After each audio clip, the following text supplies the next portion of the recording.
تزکیے کی اصل محاسبہ۔ حضرت عمر فاروق کا ایک قول ہے، حاسبوا انفسکم قبل ان تحاسبوا، مسند الفاروق جلد 2 صفحہ 618، یعنی اپنا محاسبہ کر لو اس سے پہلے کہ تمہارا محاسبہ کیا جائے۔ یہی محاسبہ تزکیے کی اصل ہے۔ تزکیہ کسی تربیتی کیمپ کے ذریعے نہیں ہوتا، تزکیہ درس و تدریس کے ذریعے نہیں ہوتا، تزکیہ کسی قسم کے اعمال و اشغال کے ذریعے بھی نہیں ہوتا۔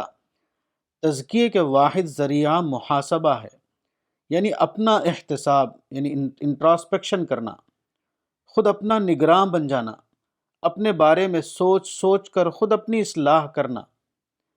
انسان واحد مخلوق ہے جو سوچنے کی صلاحیت رکھتا ہے۔ انسان کی تعریف یہ کی جاتی ہے کہ انسان تصوراتی فکر، یعنی کانسیپچول تھاٹ رکھنے والا حیوان ہے۔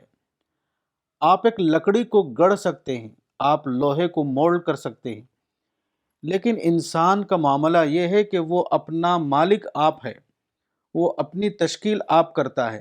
انسان اگر خود نہ چاہے تو کوئی دوسرا شخص اس کی شخصیت سازی نہیں کر سکتا۔ یہی وجہ ہے کہ انسان کے تزکیے یا اس کی شخصیت سازی میں تمام تر دخل ذاتی محاسبے کا ہے۔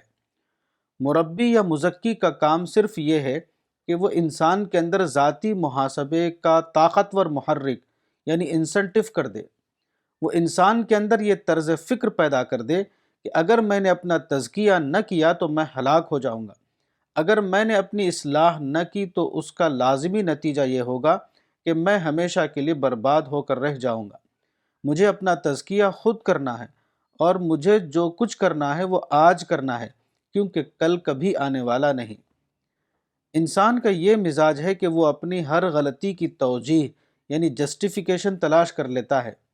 اس کو ہمیشہ اپنے آپ کو درست ثابت کرنے کے لیے کچھ الفاظ مل جاتے ہیں۔